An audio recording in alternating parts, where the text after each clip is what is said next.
Your Honor, we don't need real time. I don't know if Your Honor needs it for purposes of the closing. I know, but I think she's... Oh, gosh, okay.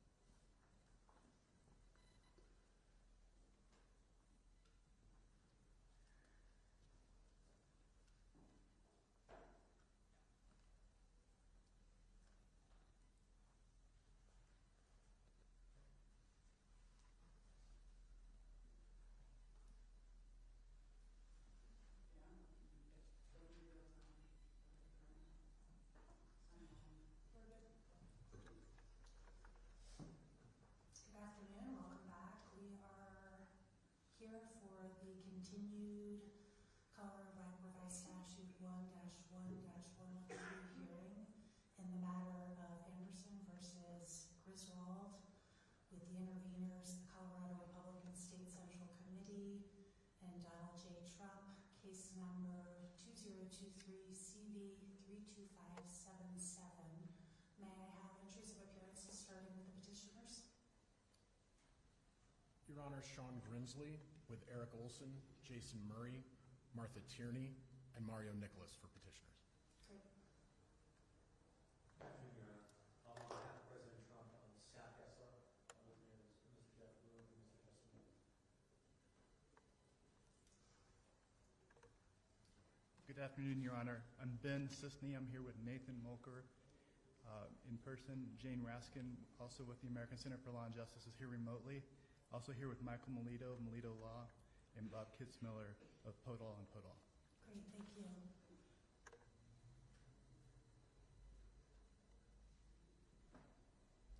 Good afternoon, Your Honor. Michael Kotlarczyk from the Attorney General's Office here on behalf of Respondent Jenna Griswold.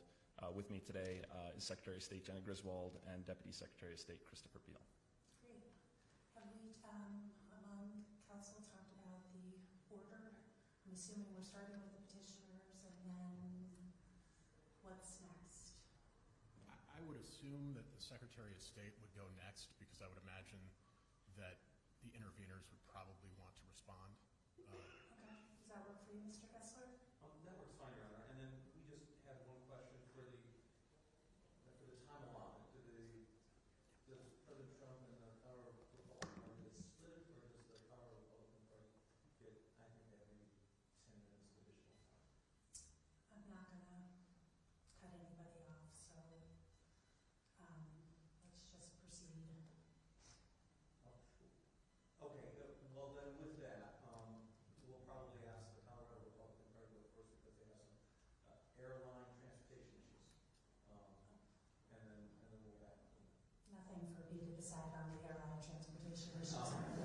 We could have had that initial discussion, but not sure that would work. But yeah, Dale. Okay. And Your Honor, may I reserve time for rebuttal, given that this is a closing argument? Sure, so why don't we do it this way? Mr. Kotlarczyk already asked for 10 minutes, and we'll give approximately 10 minutes to the Republican Party, and then up to an hour each for intervener Trump and petitioners. And if you want to reserve time, that's fine. We'll see. We'll see where I'm at at the end of the opening of the closing argument. Do you need us to keep time, or? I can keep it. Okay. Good afternoon, Your Honor. I'm sure I speak for everybody here, but on behalf of petitioners, I wanted to thank the court and the court staff for all of the time and attention that you have put in on this matter, the speed and thoughtfulness with which you have issued your rulings, all while under the brightest of spotlights. We really thank you. I wish we didn't have to be here. We are here because for the first time in our nation's history, a president of the United States has engaged in insurrection against the Constitution. He spearheaded a multifaceted scheme to stay in power by any means necessary, the scheme culminating in a violent attack on the Capitol on January 6th during the constitutionally mandated counting of electoral votes. And now he wants to be president again. The Constitution does not allow that. It's easy to forget that we are governed by a document. There's real fragility to that. The document has no weapons. It commands no armies.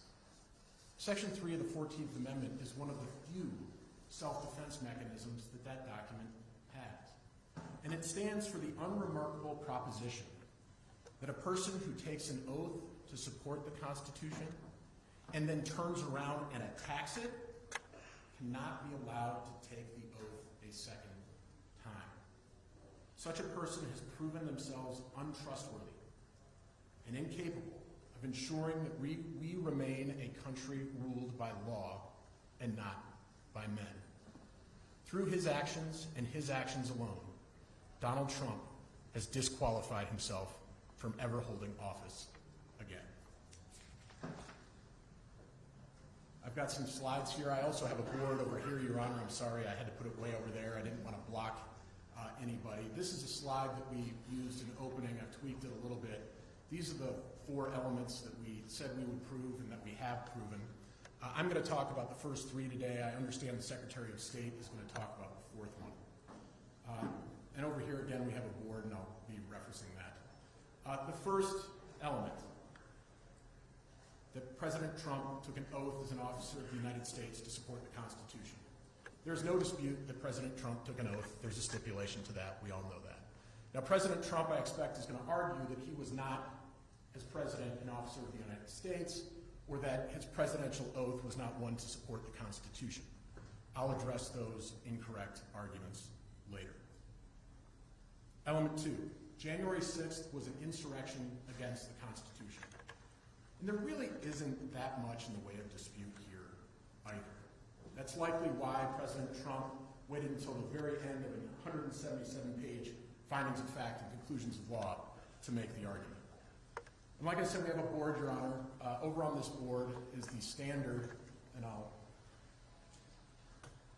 for both insurrection against the Constitution and engaging in that insurrection. These are the standards that were put forth by our expert, Gerard Magliocca. So for insurrection against the Constitution, that is any public use of force or threat of force by a group of people to hinder or prevent the execution of the Constitution. Now, Trump's expert, Delahanty, offers no alternative definition. He instead argues that insurrection against the Constitution is somehow so ambiguous that this court needs to defer to Congress. Delahanty is wrong. He is wrong that ambiguity, even if it existed, would require this court to throw its hands up. It is the court's fundamental duty to interpret the Constitution and say what the law is. But there is no ambiguity. The historical evidence on this is clear. Now, before we get to the battle of the experts and what they said on the historical evidence, I want to look at their qualifications, because this probably says all you need to know. On the left, we have Gerard Magliocca, who was a fan of the 14th Amendment, Section 3, before it was cool to be. And then we have Delahanty on the right. On the left, we have a professor who has not only been a constitutional scholar for over 22 years, written books and law review articles, but he has 2 peer-reviewed articles on Section 3 and a book on the 14th Amendment.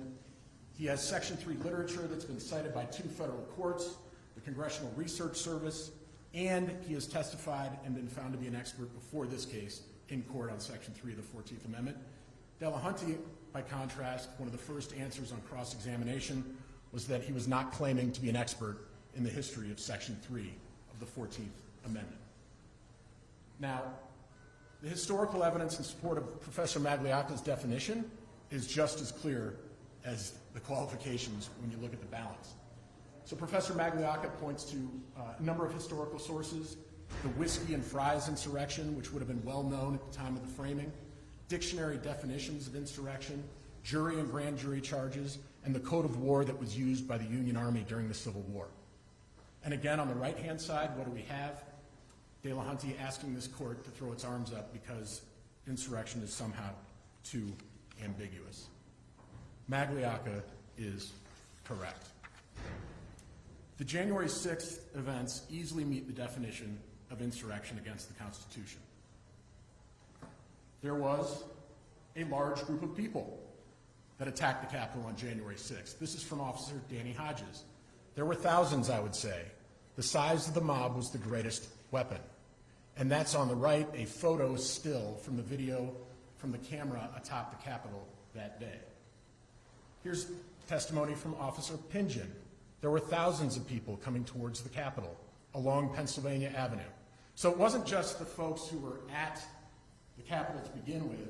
There were thousands coming up from the ellipse at the behest of President Trump. The mob used violence and threats of violence. This is from Officer Danny Hodges. The crowd attacked me in a variety of ways: punching, kicking, pushing, chemical irritants, beaten in the head. I was pinned and crushed with a police shield. And we know what that video was.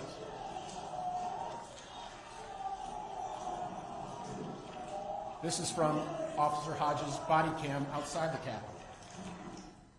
And this, even worse, somebody's phone inside.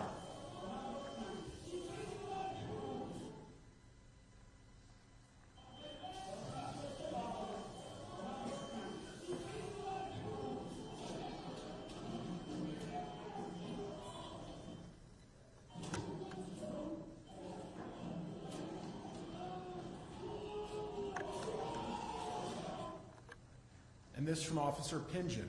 How long were you engaged in hand-to-hand combat? For probably 2 to 3 hours. Did you think your life was in imminent danger? Yes, I did. And it wasn't just violence against the police officers. It was the threat of violence against members of Congress and Vice President Pence. Here is testimony from Representative Swalwell. How concerned were you for your personal safety at that moment? It was escalating as we went from gas masks to a pen in my hand to a prayer from the chaplain. And it was when the chaplain read that prayer that I finally texted my wife something I did not want to text her. And we know what the mob was doing inside the Capitol. This is the mob chanting Nancy, looking for Nancy Pelosi. That is violence and the threat of violence. Finally, it's clear that the mob's goal and what it did in fact do was to disturb a constitutionally mandated proceeding, namely the counting of electoral votes. This is testimony from Representative Ken Buck, who was President Trump's witness. The mob meant to disturb a proceeding. Yes, the electoral vote count on the House. And the mob did in fact disturb that proceeding. Now, Delahunty suggests that one of the reasons insurrection against the Constitution is ambiguous is because against the Constitution is somehow ambiguous. There's a slippery slope here. How do we know at the end of the day what against the Constitution means? But this court doesn't have to engage in fine line drawing exercises. There is no doubt that the counting of electoral votes to ensure the peaceful transfer of power under the Constitution is interfering with, hindering, and preventing the execution of the Constitution. Now, President Trump makes a few arguments about why this is not an insurrection. First, the mob was not organized. Somehow that makes it not an insurrection. The mob was not armed with guns. And most curiously, the people at the ellipse were happy and milling around. So too at the Capitol. These are not credible arguments. First, there is no organizational requirement in that definition over there, but the mob was organized. Let's look again at some testimony. This from Officer Pingen. The equipment that people had on: helmets, goggles, body armor, paramilitary-style gear and equipment. And on the right, you have photos, one from Nate Gowdy and the other a still from the body camera of Officer Hodges. Then we have video.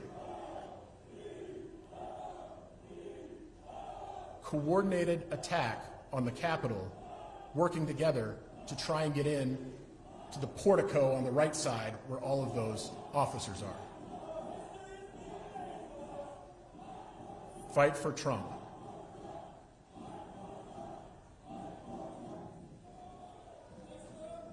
Hand up the flag. Use it as a battering ram.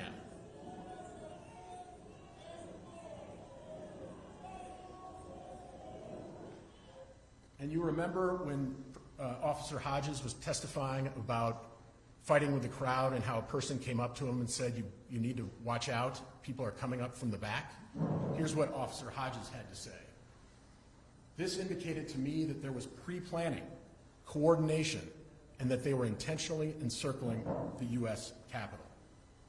And then finally, the January 6th report, this was finding 367, and there were many findings like this in the report, that this was an organized attack. While the Proud Boys and other extremists were overwhelming law enforcement at the West Plaza, another group led the attack on security barriers on the East Plaza. A military-style stack of Oath Keepers entered through the Columbus doors as well. This was a coordinated attack. Now, as to the assertion that there were no arms, so this shouldn't be an insurrection, again, there's no requirement for there to be arms to be an insurrection, but there were arms. As we point out in our proposed findings of fact 119, the mob brought guns, knives, tasers, sharpened flagpoles, scissors, hockey sticks, pitchforks, bear spray, pepper spray, chemical irritants. They stole items from the Capitol to use as weapons. Police barricades, scaffolding, construction equipment, trash cans. They took items off of police officers, batons, and riot shields. They were armed. And third, as I said most curiously, the idea that people were happy and milling around. You know, that there may have been some Tom Bjorklunds or Steves at the event does not change the fact that a large group of people attacked the Capitol that day. The fact that Amy Kramer believed that many of the people at the Ellipse were happy and festive does not change the fact that, A, she didn't even go to the Capitol. She went back to the Willard. But even when she was at the Ellipse, she could not see out beyond the magnetometers where the people were not so happy.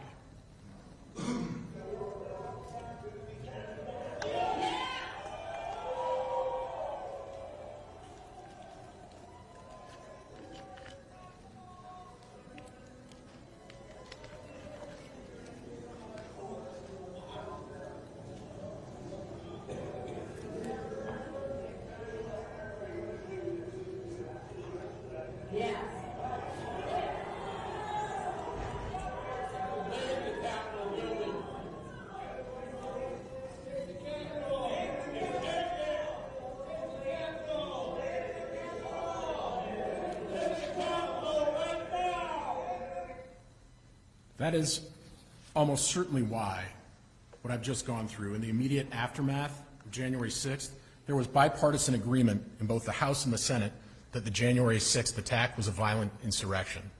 Indeed, President Trump's own lawyer said as much at the impeachment proceeding. Element 3, Trump engaged in the insurrection.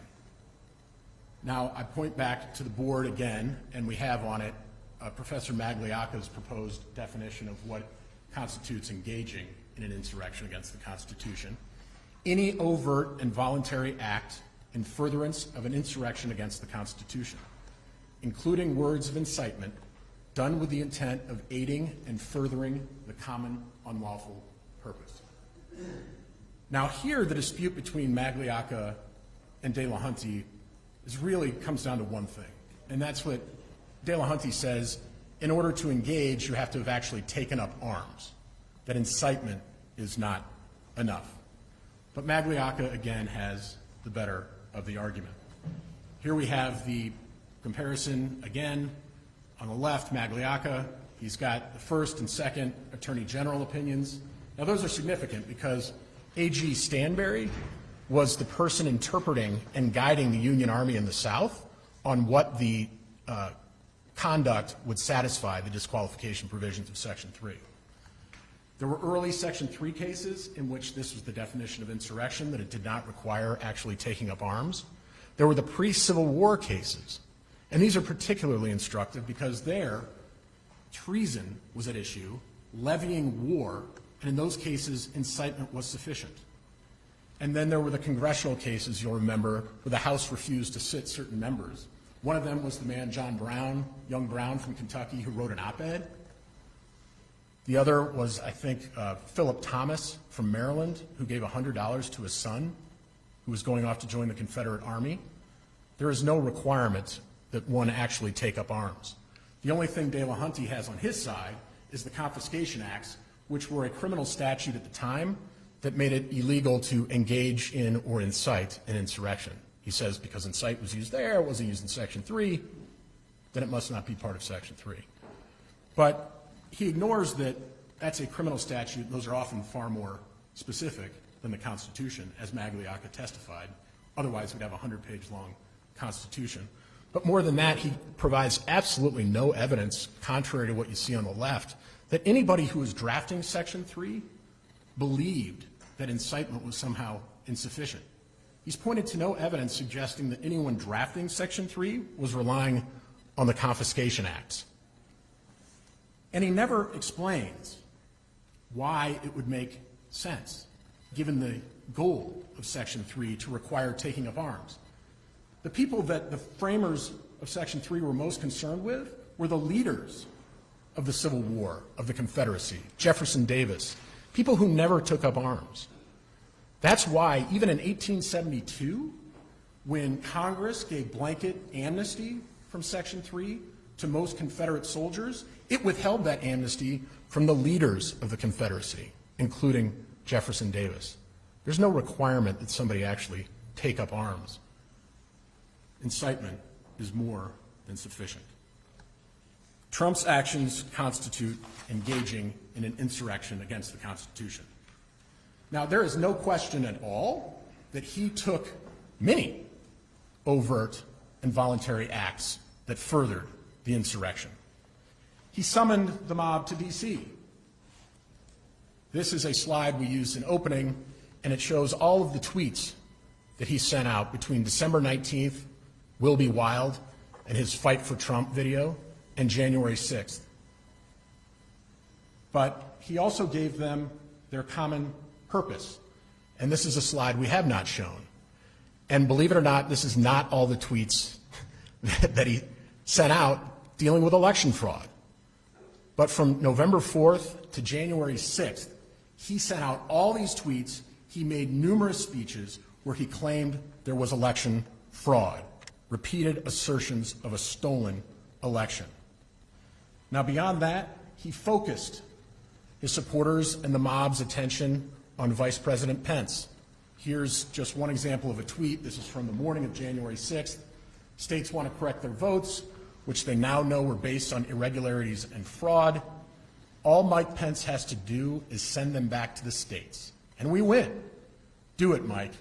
This is a time for extreme courage. And we know that after that tweet, President Trump spent 90 minutes on the ellipse inflaming his supporters, telling them that they needed to fight or they would not have a country anymore, telling them to march down to the Capitol where he would be there with them. I'm not going to play the speech. We played the speech a bunch of times, but I'm just putting up here some of the things that were contained in that speech. You don't concede when there's theft involved. Our country has had enough. We will not take it anymore. Because if Mike does the right thing, we win the election. If this happened to the Democrats, there'd be hell all over the country going on. And we fight. We fight like hell. And if you don't fight like hell, you're not going to have a country anymore. And most chilling of all, and fraud breaks up everything, doesn't it? When you catch somebody in a fraud, you're allowed to go by very different rules.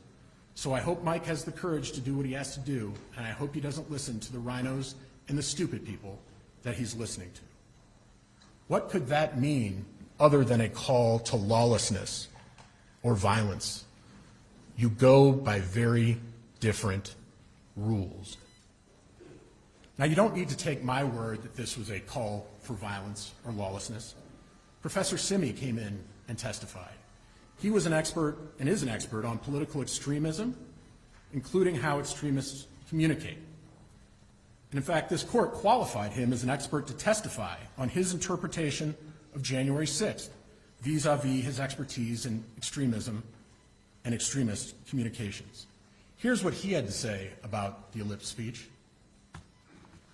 It was a call to violence.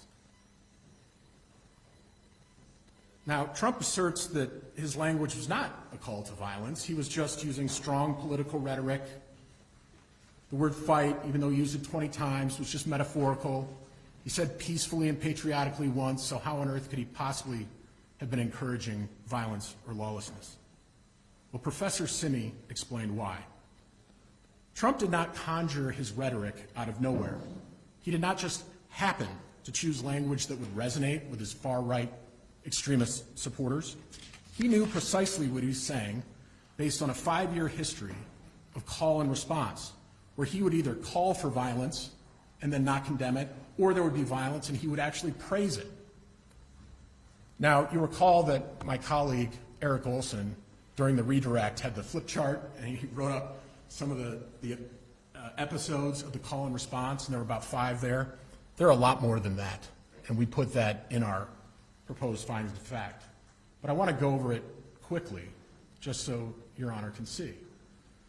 So 2015, October, he starts saying, these are protesters. First group, he's going to be kind of nice to. Second group, not so nice. Third group, I'll be a little more violent. Fourth group, get the hell out of here. November of 2015, get the hell out of here. And that's a protester who actually then got beat up, assaulted. And President Trump goes on the news, I think it was the next day, and saying maybe he deserved to be roughed up. February 1st, 2016, somebody throws tomatoes, knock the crap out of them. I'll pay for your legal bills. February 22nd, 2016, punch him in the face. March 11th, 2016, in response to violence that his supporters had committed in his name. Violence sometimes is very, very appropriate. What he said, and he said, we need a little bit more of it. On August 9th, 2016, he's complaining at a rally about how Hillary Clinton will appoint judges who will take Second Amendment rights away, telling the crowd that if she does that, there's nothing that can be done, except maybe the Second Amendment people can do something about it. And then August 15th, 2017, this is the very fine people on both sides, the press conference after the Unite the Right rally, where somebody was killed by a far right-wing extremist. I want to stop here for a minute because President Trump, I suspect, and has already, is going to say that we're cherry-picking here, that we're just looking at what he said at the press conference and we're not pointing out what he said the day before at the White House, condemning these people. But I want to show you what couldn't be a clearer example of what Professor Simi called front stage and backstage behavior. Front stage, you tell people what you know, you're supposed to say, you don't really believe it. Backstage, you're telling people what you really think. So let's look at these two statements. We will be discussing economic issues in greater detail later this afternoon. But based on the events that took place over the weekend in Charlottesville, Virginia, I would like to provide the issue with an update on the ongoing federal response to the horrific attack and violence that was witnessed by everyone. I just met with FBI Director Christopher Wray and Attorney General Jeff Sessions. The Department of Justice has opened a civil rights investigation into the deadly car attack that killed one innocent American and wounded 20 others. To anyone who acted criminally in this weekend's racist violence, you will be held fully accountable. Justice will be delivered. As I said on Saturday, we condemn in the strongest possible terms this egregious display of hatred, bigotry, and violence. It has no place in America. And here's the next step. Yes, I think there's blame on both sides. You look at both sides. I think there's blame on both sides, and I have no doubt about it, and you don't have any doubt about it either. And if you reported it accurately, you would say.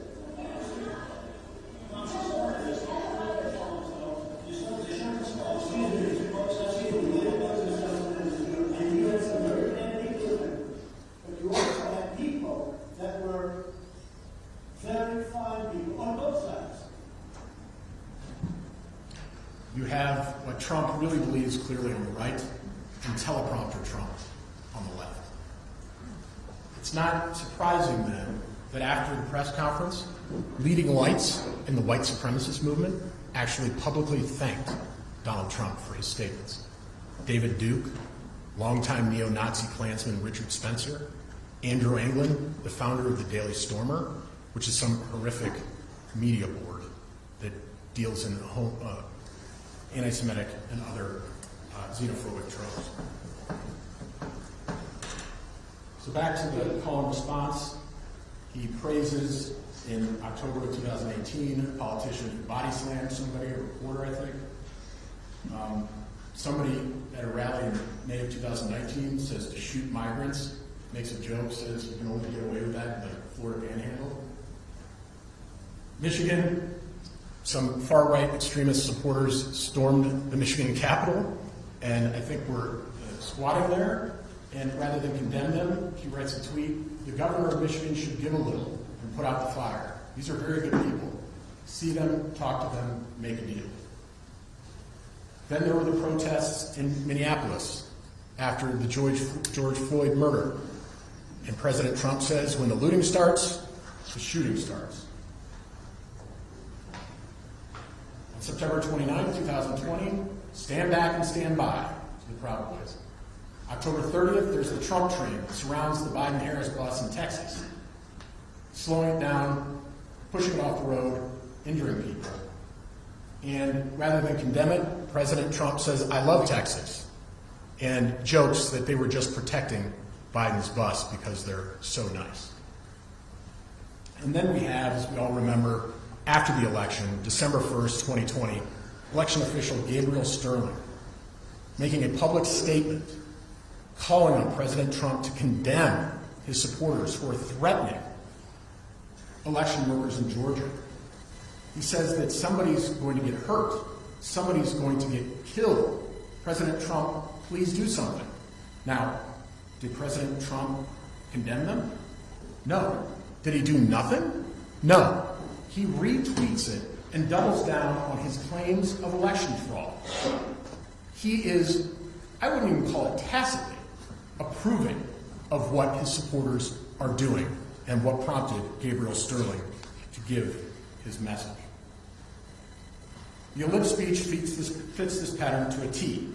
As Professor Simi explained, Trump used so many right-wing extremist tropes that it's simply not credible for him to assert that his words were not a call for violence or lawlessness, or that Trump didn't know what he was saying, or that people in the crowd didn't know what he was saying. And if there's any doubt about what Trump was saying that day, his former campaign manager, Brad Parscale, put it to rest. This is a text exchange between Katrina Pearson, one of Trump's witnesses here, and Brad Parscale on January 6th. Parscale, a sitting president asking for a civil war. That's how people that knew Trump took what he said that day. Now, Trump's speech did not end his involvement in the insurrection. By 1:21 p.m., he knew that there was an attack on the Capitol. Rather than do anything, he chose to let that attack go unimpeded. Now, you heard from Professor Banks, who told you all of the different things that somebody as commander-in-chief could have done that day to put down the attack. Trump did none of those things. Instead, an hour later, he sent out this tweet, 2:24. Mike Pence didn't have the courage to do what should have been done to protect our country and our Constitution, giving the states a chance to certify a corrected set of facts, not the fraudulent or inaccurate ones which they were asked to previously certify. USA demands the truth. Now, remarkably, nowhere in his 177-page findings of fact and conclusions of law does President Trump mention this tweet. Certainly doesn't give an innocent explanation for it, because there is none.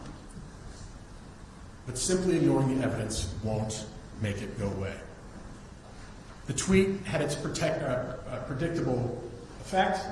It caused the crowd to surge. This is finding 150 from the January 6th report. And immediately after President Trump sent his tweet, the violence escalated. And on the right, we have a time-lapse photo or video from the top of the Capitol. This is 2:24, 2:34. 10 minutes later, 2:44, 2:45.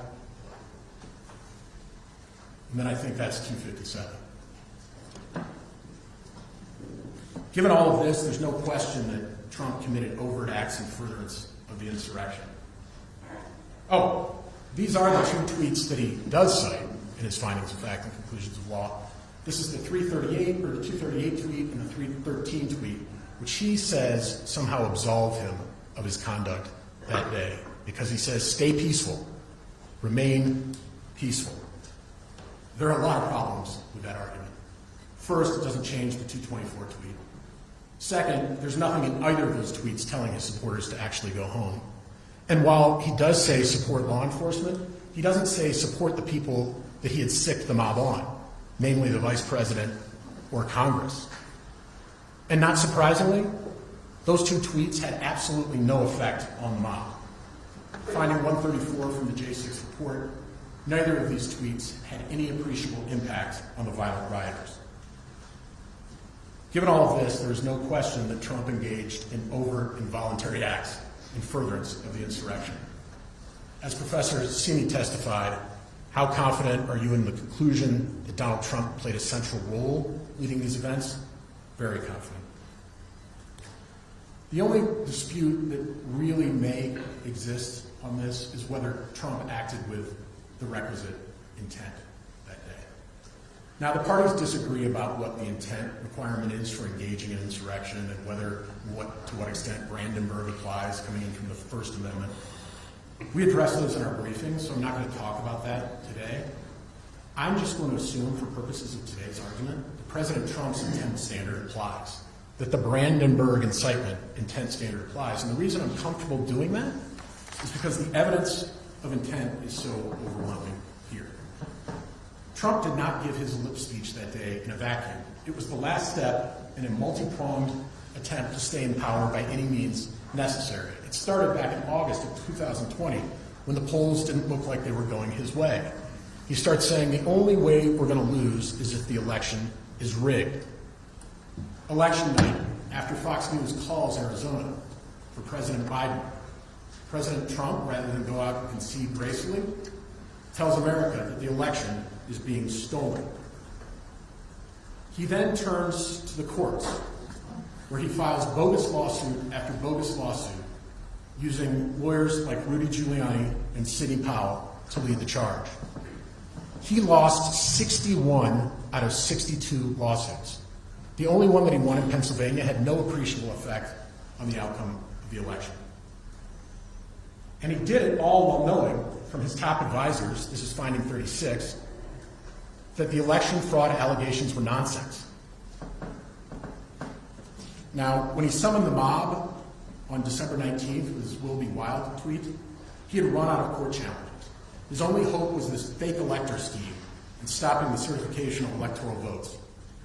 He hoped Pence would go along. He needed him to go along. That's the only way the scheme works on January 6th. But he needed the mob in D.C. on January 6th in case Pence was not willing to play ball. In case, to quote Trump from the ellipse, he needed some courage. Better to have a mob and not need one than to need a mob and not have one. By late morning January 6th, when Trump stepped onto the stage to give his speech, he knew that Vice President Pence was not going to go along. This is finding 321. There was a call in the morning between Vice President Pence and President Trump where Pence told him, I'm not going along. Now, given that call, you'd think that maybe President Trump would have revised his speech to focus on the accomplishments of his administration, because at that point, the gig is up. Vice President Pence isn't going to do what he needs to do. Trump did just the opposite. He amped up his speech. He added stuff to it to inflame the crowd. He added stuff to it to inflame the crowd against Mike Pence. We've submitted the teleprompter version of the speech, and you can compare it to what he actually said that day. It is a remarkable difference. This is some of the stuff that President Trump added after speaking with Pence. And most chillingly again, the last one. And fraud breaks up everything, doesn't it? When you catch somebody in a fraud, you're allowed to go by very different rules. At this point, Trump's only hope of remaining in office was violence and intimidation. That was the only thing that was going to stop certification of the electoral votes that day. Making matters worse, Trump knew that many in the crowd were armed. This is finding 105. President Trump was briefed on the risk of violence that morning. And this is testimony below from Tim Hafey that came in unobjected to. We had testimony that he was told about weaponry, that he actually asked that the magnetometers be moved, and saying, these people aren't here to hurt me. That he waited, aren't here to hurt me. He also knew at the time that his supporters would listen to him. This wasn't a lark.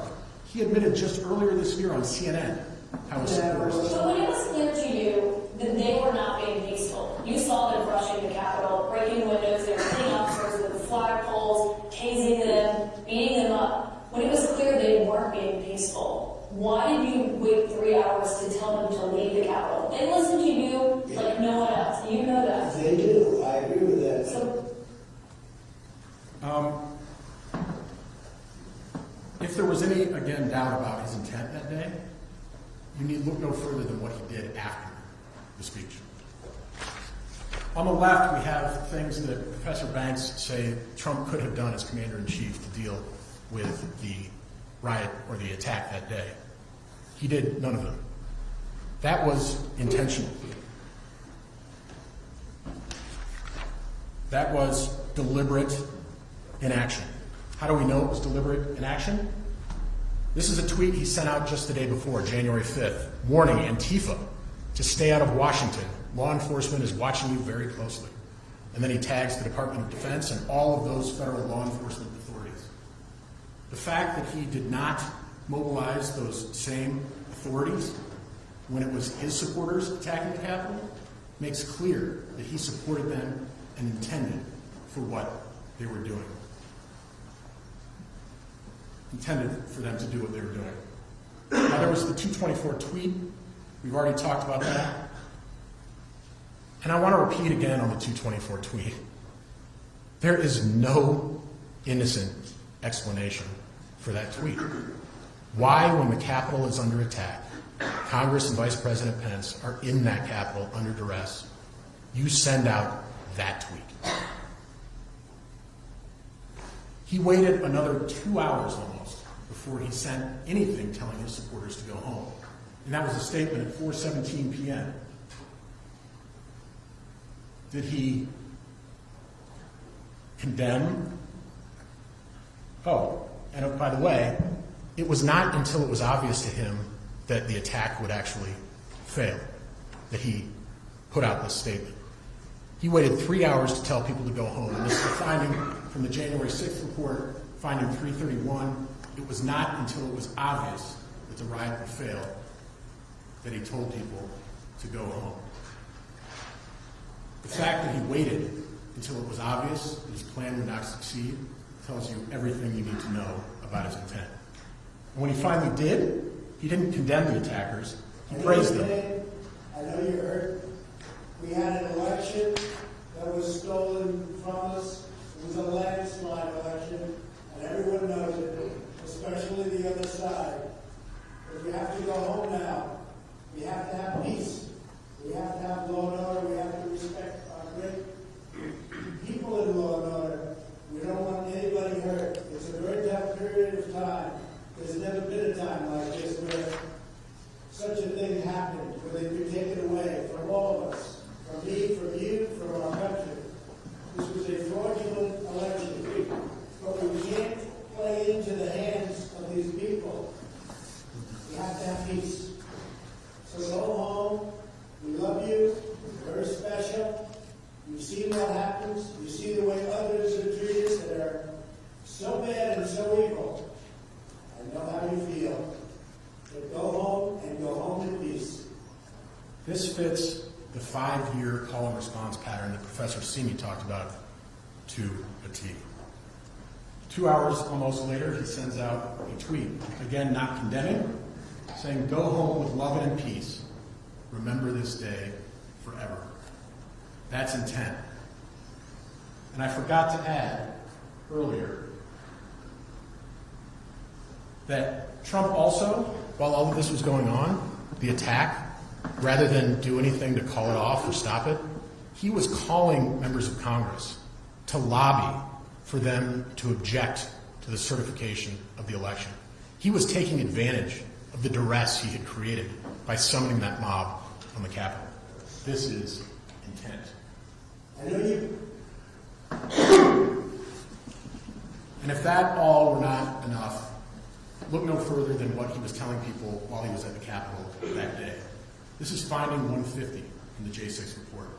Chief of Staff Mark Meadows told White House counsel Pat Cipollone that the president doesn't want to do anything to stop the violence.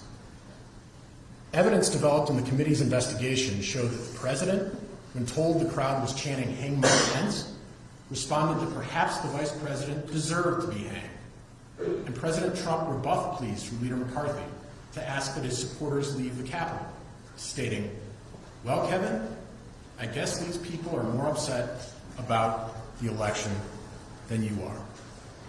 The only reasonable inference from all of this is that Trump intended to incite the attack on the Capitol on January 6th as the final desperate attempt to hold on to power in violation of the Constitution. Do we really think that somebody who had engaged in that 4-month-long scheme, unlawful scheme to prevent the peaceful transfer of power, suddenly found religion that day? That he would somehow stop short of lawlessness and violence? He had already decided the Constitution was not an obstacle, telling his supporters they could go by very different rules. And even years later, Trump continues to express his disdain for the Constitution when it stands in the way of his exerting political power. This is a Truth Social post from December of 2022, where he's still complaining about the fraud. "Massive fraud of this type and magnitude allows for the termination of all rules, regulations, and articles, even those found in the Constitution." This tweet is exactly why we have Section 3 of the 14th Amendment. People who have violated their oath by engaging in insurrection have shown themselves to be untrustworthy and unworthy of taking the oath again. This right here is what 4 more years of Trump will look like. Now, I want to turn briefly to Trump's remaining defenses. And I say remaining defenses because Trump re-argues a lot of the issues that Your Honor has already decided. I'm certainly not going to address those today. And I'm not going to address all these either. I'm not going to address whether the January 6th report is admissible. You've gotten a lot of briefing on that.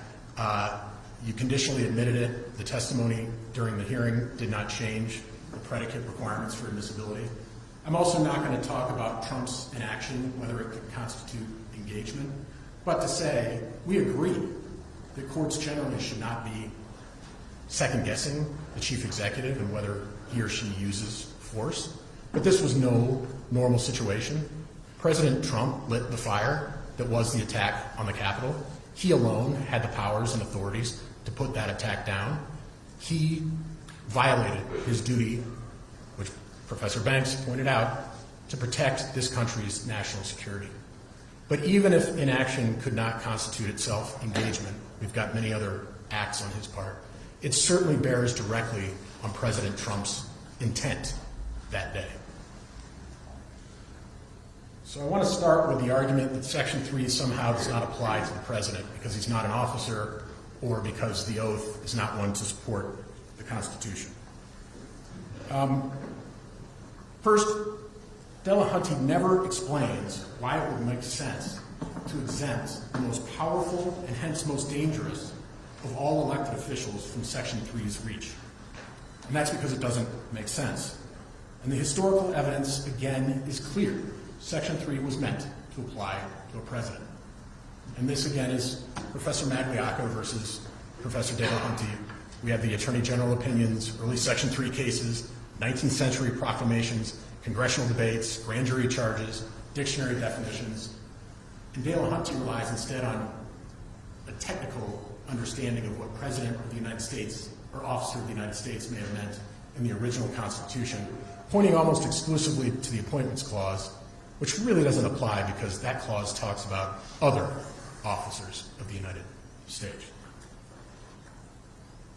And I want again to look at what Attorney General Stanbury said, because this bears directly on the question. He said an officer of the United States is used in its most general sense and without any qualification. In his second opinion, the language is without limitation. The person who has held any office, civil or military, under the United States and has taken an official oath is subject to disqualification. Now the thing is, there's really no dispute about all of the historical evidence that Professor Maglioka relies on. There's no dispute that at the time of the framing of Section 3, the President was considered to be an officer.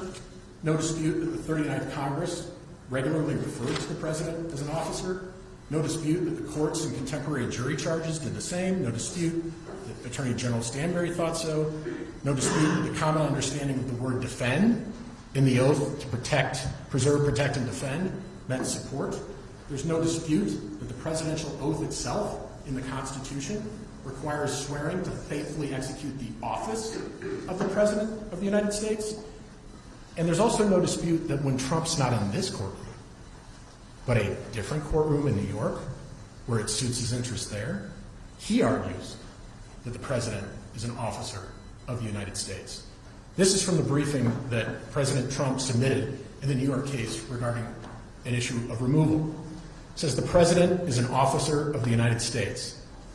But while this argument that elected officials, including the President, are not officers of the United States, has been advocated by these professors, and he cites Tillman and Blackman, the very ones that now Delahunt cites, to our knowledge, it has never been accepted by any court.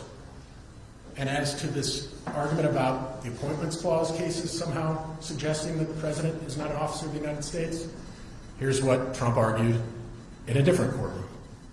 The Supreme Court was not deciding the meaning of officer of the United States as used in every clause in the Constitution, let alone every statute in the U.S. Code.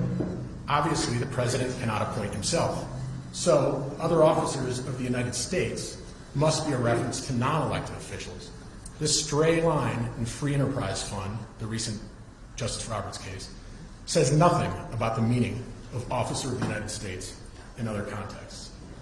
And finally, before he was a paid expert for Trump in this case, in August, Delahunt wrote an op-ed, and he says, although Section 3 does not explicitly refer to presidents or presidential candidates, comparison with other constitutional texts referring to officers supports the interpretation that it applies to the presidency too.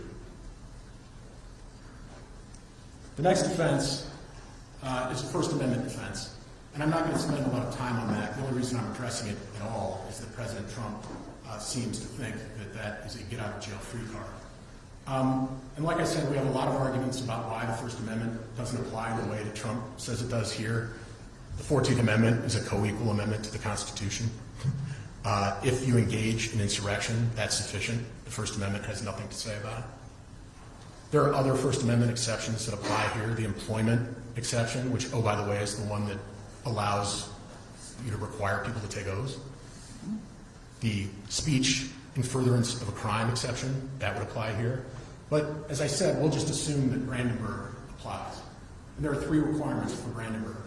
Speech explicitly or implicitly encourages violence or lawless action. It doesn't have to be violence, lawless action. We've already shown that, I've talked about it. Speaker intends speech will result in violence or lawless action. We've already talked about that. The only one left is that imminent use of violence or lawless action is the likely result of the speech. Of course it was. Not only is that what actually happened, but he was giving the speech as Congress was beginning to count the electors. He sent people at the speech down to the Capitol to give Congresspeople some courage. And finally, I want to address the argument that it's not for courts to decide disqualification. It's for Congress to decide only after an election. Now, this argument takes a number of forms that, and sorry, I turned that off because I'm going to get to that. The argument takes a number of forms that Section 3 is about holding office, not running for office, that the 20th Amendment somehow comes in and says this is for Congress alone, that Congress has the power under Section 3 to remove a disability, and if you disqualify somebody now, that disables Congress from being able to do that. These arguments are all wrong. First, it would make no sense to require waiting until millions of Americans had cast their votes and elected an unqualified candidate to say, oops, we need a do-over here. Applying the framers aren't stupid canon of construction disposes, I think, of this argument. Second, the fact that Section 3 requires a two-thirds supermajority of Congress to remove the disability is a textual commitment taking away from Congress the ability to impose the disqualification. How could it be that Congress, by a simple majority, decides whether the qualification or disqualification exists in the first place, but it has to vote by two-thirds supermajority in order to remove it? The disqualification exists at the time Section 3 was ratified without any action from Congress. It exists at the time somebody engages in an insurrection, and Congress has to remove it by a two-thirds supermajority vote. Trump's argument also ignores that in the context of presidential elections, states' powers are at their apex. States' powers to appoint electors, select the time, manner, and place of electors appointed, is left to the discretion of the states. This is from a recent case, Chaflo v. Washington. It was the faithless elector case. Article 2, Section 1's appointment powers give the states far-reaching authority over presidential electors.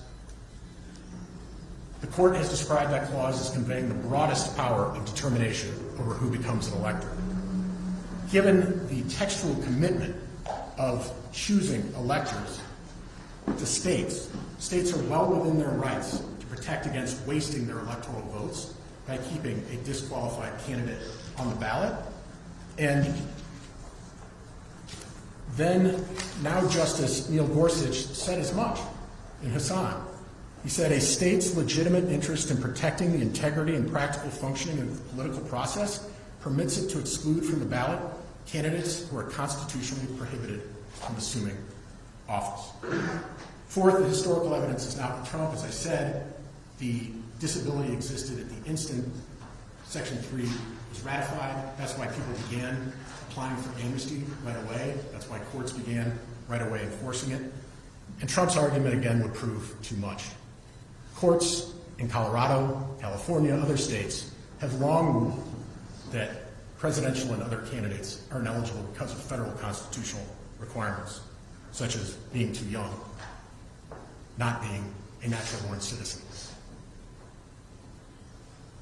And then finally, the 20th Amendment. The 20th Amendment is not about this. The 20th Amendment is about a very peculiar situation where there was no remedy for before, and that is if a disqualification came to be after the president was elected or was only discovered afterwards. That was what the 20th Amendment was about, and that's why the only court to have addressed this issue rejected the very argument that Trump makes here. Nothing in its text or history suggests that it precludes state authorities from excluding a candidate with a known ineligibility from the presidential ballot. And finally, if Congress wants to remove the disqualification, they are free to do that at any time for President Trump. Colorado is not required to put a disqualified candidate on the ballot and risk disenfranchising millions of its voters on the off chance that supermajorities of both houses of Congress might remove that disability in the future. And let's be honest, it's not going to happen. I'll reserve the remainder of my time.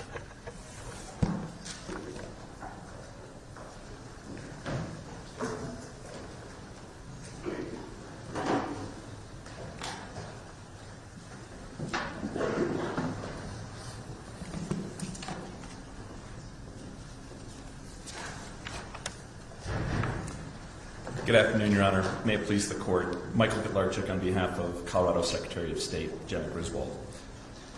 I want to start in a similar place to where Mr. Grimsley started, which is thanking the Court on behalf of the Secretary for the Court's tremendous, and the Court staff's tremendous investment of time and resources in deciding this matter. As the court is well aware, the election code requires the Secretary to certify the primary presidential candidates on January 5th, 2024. And I'm pretty confident, like everyone else in this courtroom, we fully expect that some appellate process is going to play forward from whatever this court decides. So in light of that, the urgency with which the court has treated this matter is deeply appreciated.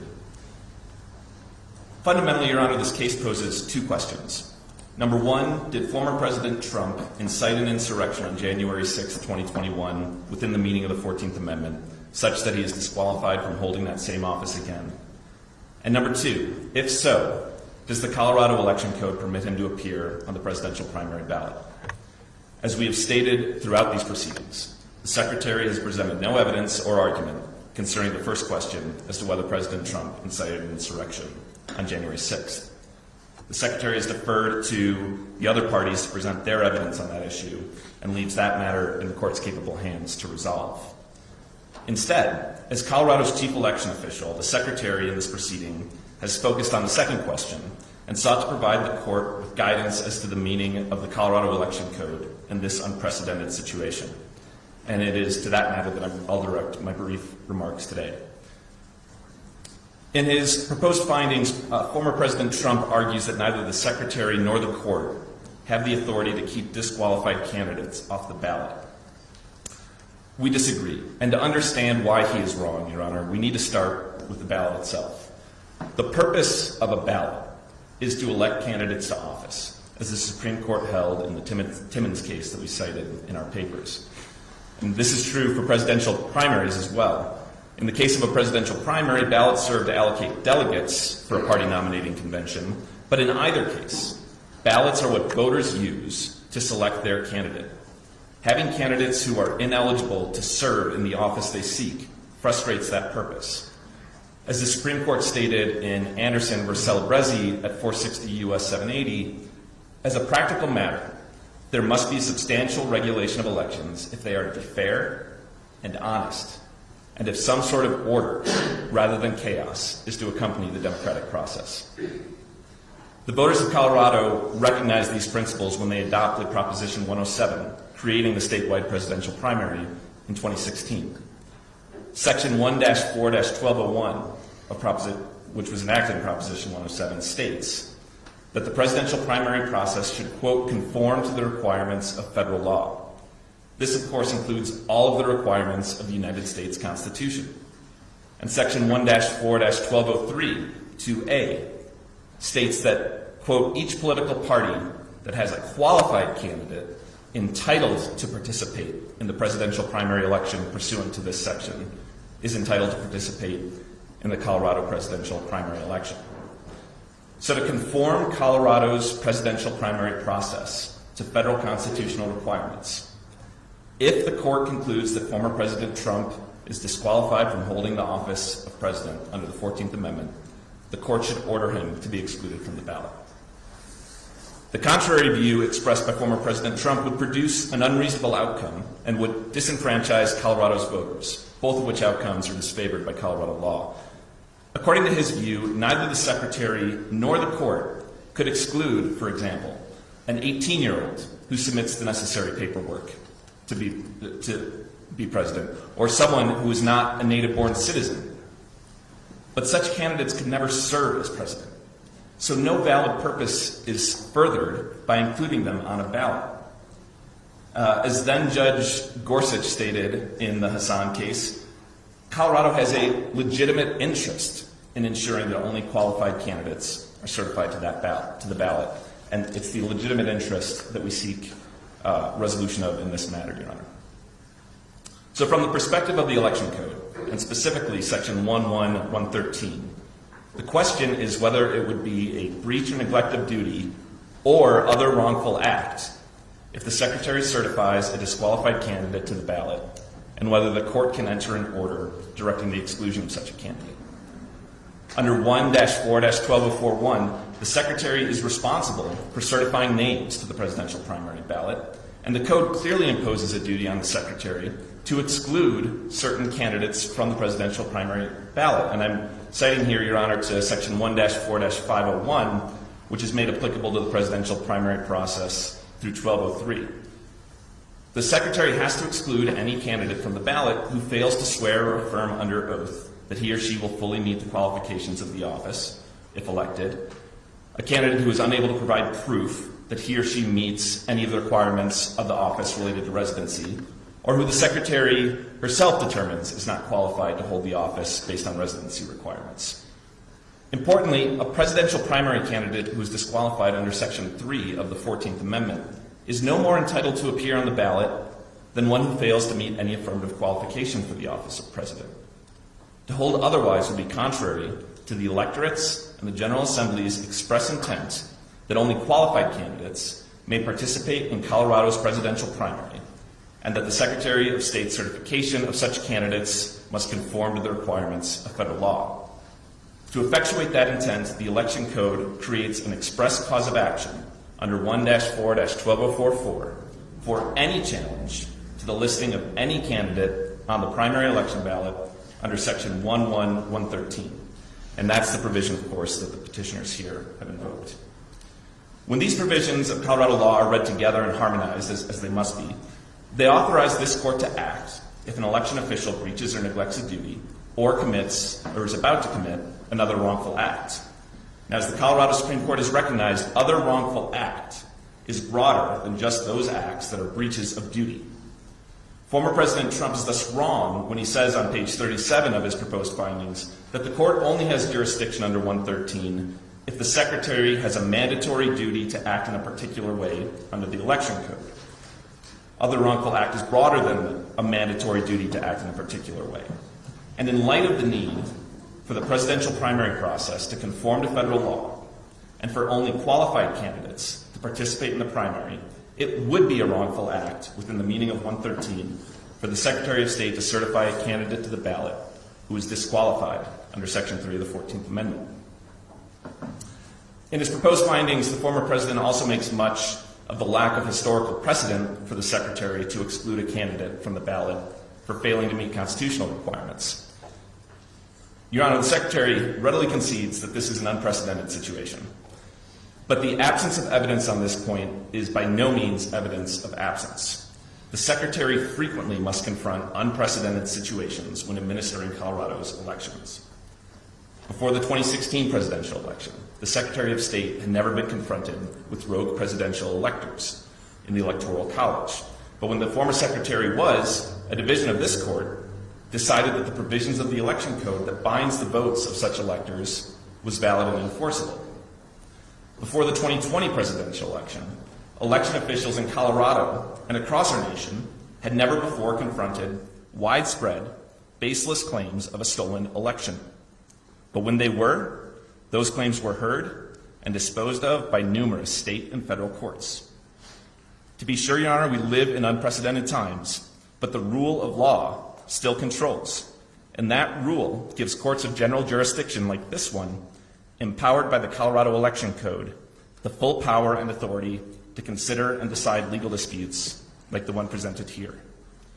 For these reasons, Your Honor, the Secretary of State respectfully requests that the court decide the merits of petitioner's claim under the Election Code.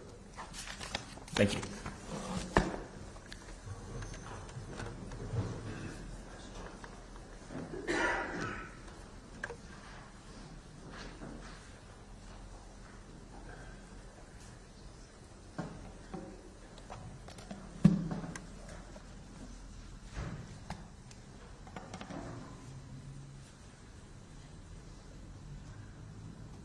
Good afternoon, Your Honor. This court's heard a lot. This court's been through a lot. So has the court staff. We also appreciate that. The petitioners and even the Secretary, with due respect, have complicated things. I would like to bring the court back to the basics. More than anything else, this is the case about the law. This is a Section 113 proceeding, intentionally and expressly limited in scope by the Colorado legislature. The only relief available is for this court to order the Secretary to comply with this election code. or substantially comply. This is also about Section 1204. We've heard some of that this afternoon. That contains a finite and enumerated list of shalls, ministerial duties with which the Secretary must comply. She has no discretion with that list.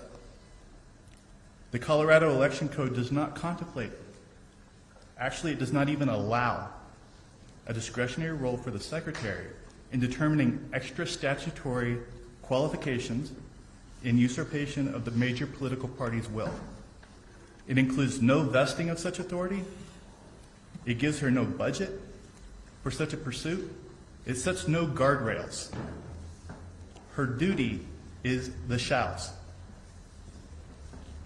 Here's some more of what the law says. According to Section 1203, 2A, and I quote, each political party that has a qualified candidate entitled to participate in the presidential primary election, I'd like to emphasize, pursuant to this section, is entitled to participate in the Colorado presidential primary election. In other words, Your Honor, qualifications are still based on what the party, the political party, determines. Section 1201 provides that a legislative intent, the intent behind the provisions of this Part 12 conform to the requirements of federal law. We just heard that. What I think was omitted, well, it was omitted. And national political party rules governing presidential primary elections. Those are in the record, Your Honor. But conforming to federal law does not give rise to an independent right, let alone a duty on the part of a state official to enforce Section 3 of the 14th Amendment. This is distinct from some of the residential requirements we heard about that apply to state candidates.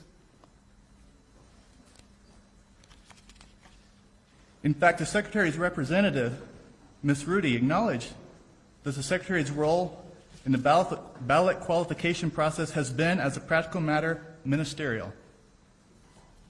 Lawyers know what ministerial means, as opposed to discretionary for state officials.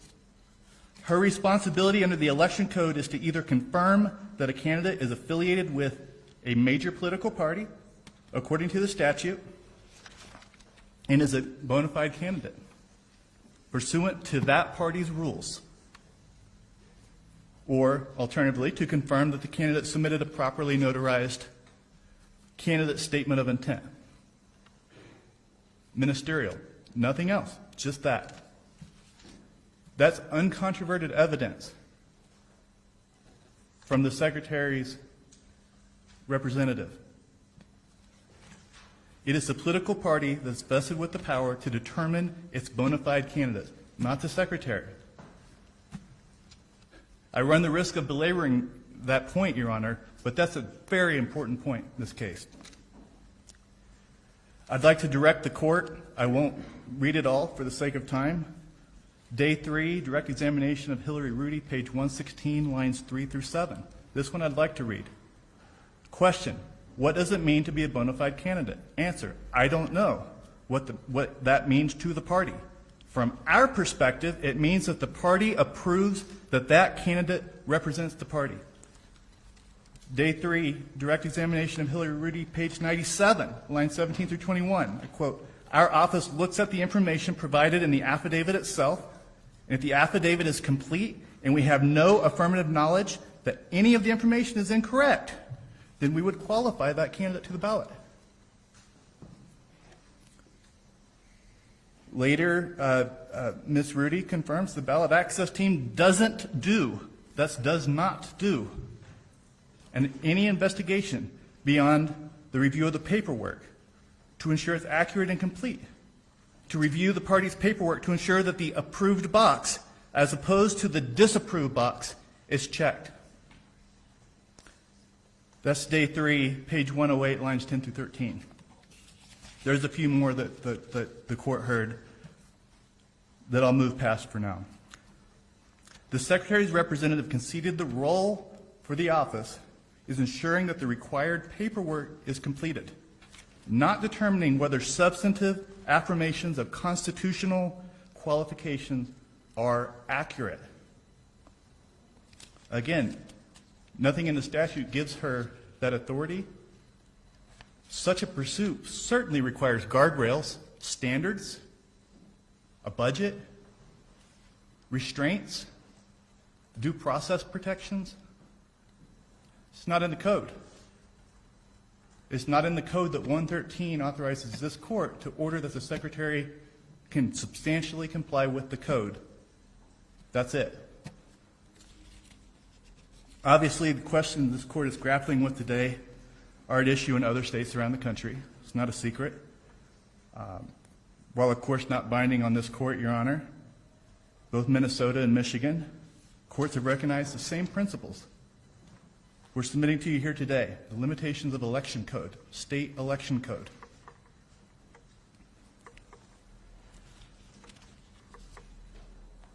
Groh versus Simon, this is the Minnesota Supreme Court, issued an order last week rejecting efforts to keep former President Trump off the ballot in that state. And I'd like to quote, although the Secretary of State and other election officials administer the mechanics of the election, this is an internal party election to serve internal party purposes.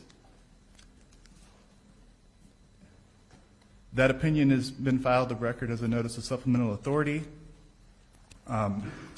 That code, the election code in Minnesota, is substantially the same as the code we're dealing with here. To the argument that the Secretary's oath, this is an argument we've heard, that the Secretary's oath to defend the Constitution vest her with the power to enforce, by barring candidates from ballots, to enforce Section 3 of the 14th Amendment. A court in Wayne County, Michigan, Monday night, just dismissed a similar case, explaining, and I quote, there is no support for the plaintiff's position that an oath to support the Constitution of the United States incorporates a duty to enforce a provision such as Section 3 of the 14th Amendment.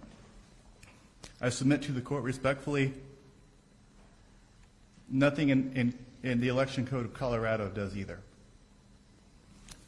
That court also held that imposing legal duties on the State Election Commission, the relevant office in Michigan, that are, quote, beyond the scope of the plain language of the statute, close quote, failed to state a claim upon which relief could be granted.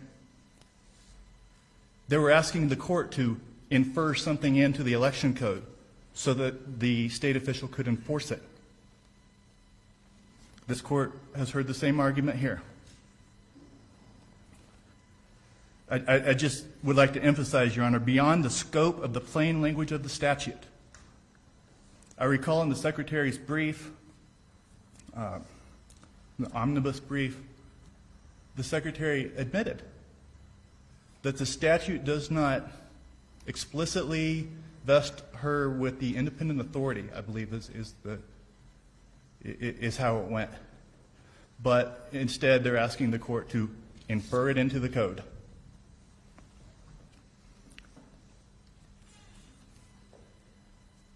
Then, even more recently, the Michigan Court of Claims, this opinion I think was also filed, just dismissed similar cases last night. That court noted that the Michigan election code was such that, and I'd like to quote, such that the Secretary has neither the affirmative duty nor the authority to separately, I'm going to back up, the affirmative duty nor the authority to separately decide whether Donald J. Trump will be placed on the Michigan presidential primary ballot on the ground that he's disqualified under Section 3. I submit to the court that that election code provision, that issue was at issue in that case before it was dismissed, was substantially similar to the code before this court today. That court declined to read something into the statute, something very monumental, barring a candidate that a major state political party has decided to place on its primary ballot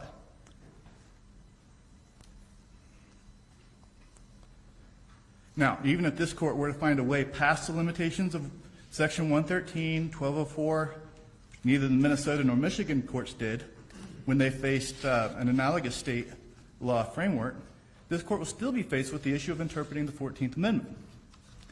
As we briefed extensively, won't repeat it all here certainly, it is black letter law that constitutional provisions can be self-executing as a defense, not as a cause of action.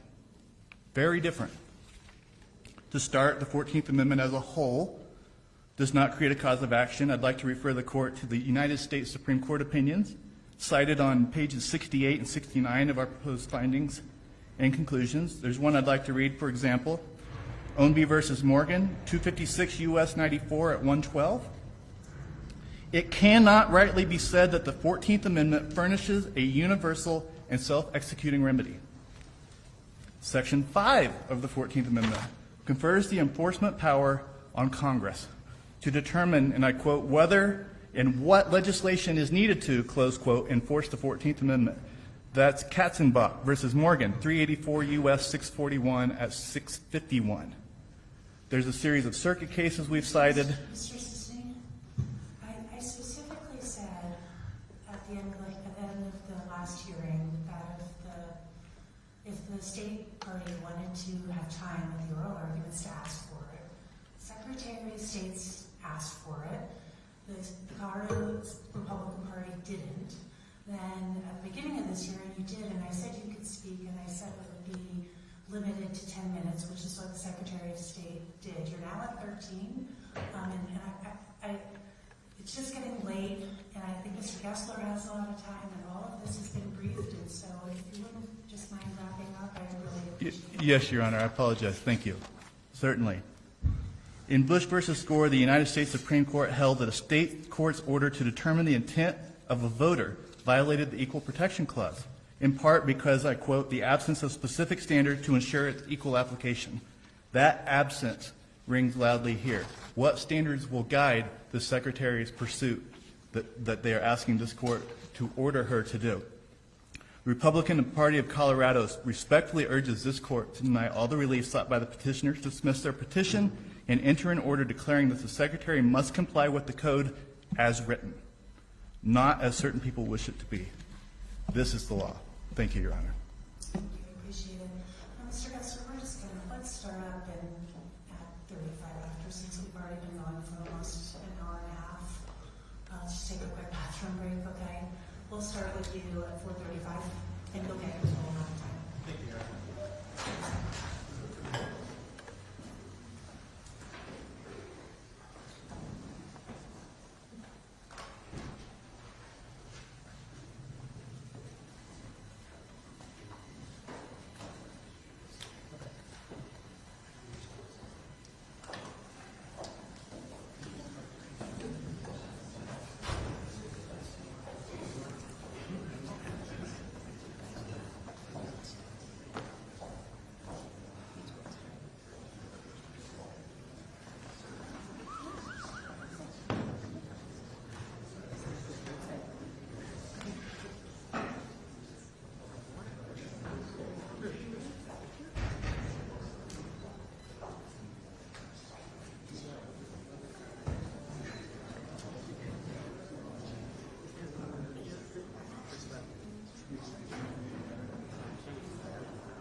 I may stay standing, Your Honor. So, Your Honor, thank you very much for the ample time here, and we certainly respect all of the hard work that's gone into this. I don't think I've ever filed such a long brief in my life, 120 pages, or 170 plus pages. 177. Well, and I felt like, my gosh, we did 177, and they only did 75, but then there's a single-spaced. So it's equivalent. So let me talk a little bit about the case here.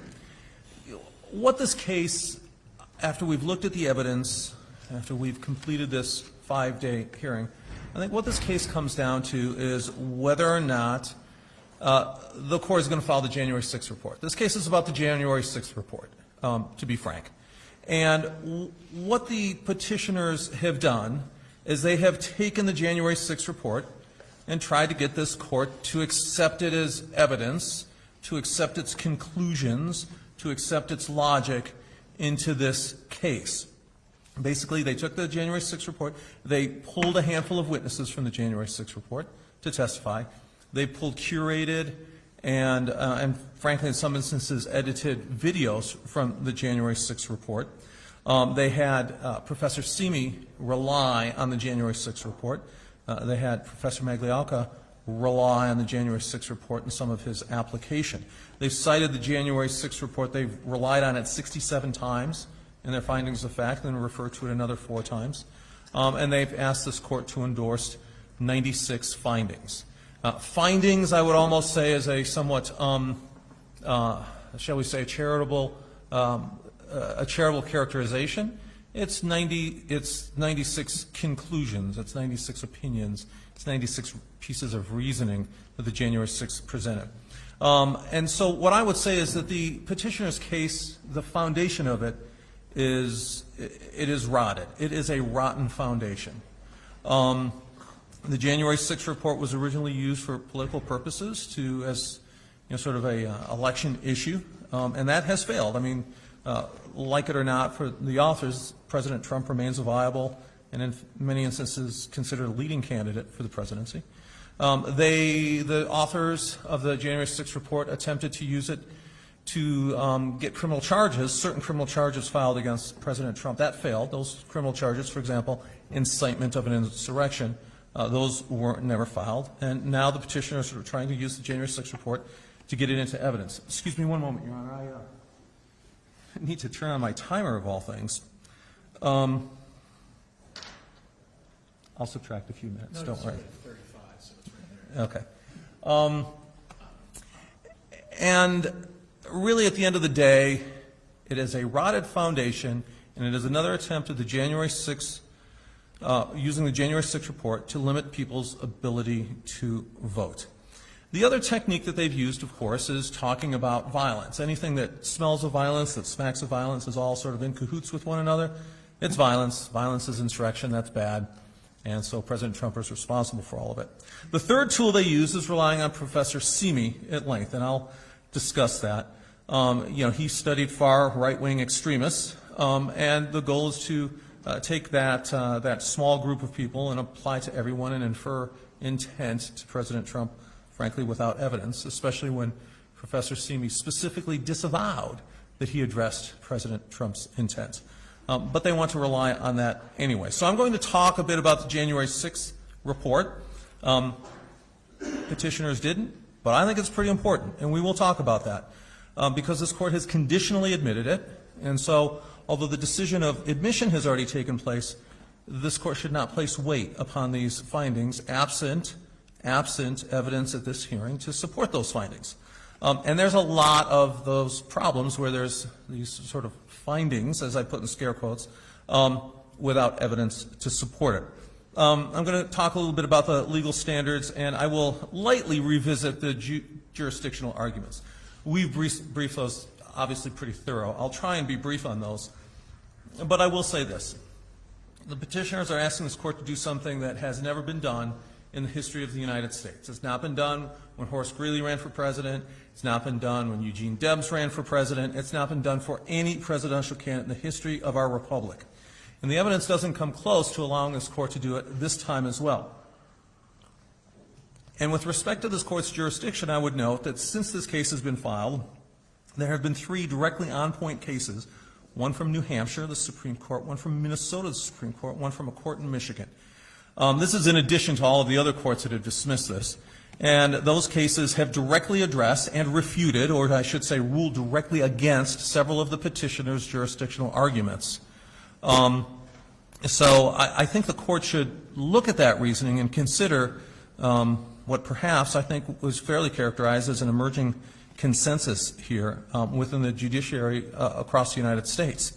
And then finally, I'd ask this court to step back. At the end of the day, there are serious questions about this court's jurisdiction. We've raised those and briefed those, okay?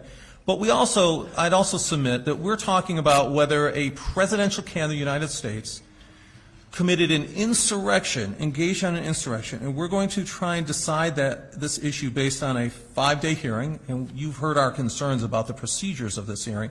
But at the end of the day, it's a 5-day hearing with 17.5 hours or so per side, which is basically papered over or underpinned, as one may describe it, with a January 6th report to determine constitutional rights, issues of first impression in the history of the United States with consequences.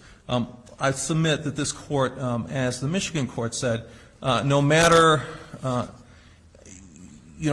how well-meaning, no matter how fair, no matter how thoughtful and well-intentioned, even-handed, fair, and learned, a court cannot in any manner or form possibly embody the represented quality, concerns and qualities of every citizen in the nation, as, in this case, the Michigan court referred to the House of Representatives or the Senate, and also noted that judicial officers in states are not empowered. So we'd submit that this court should look at that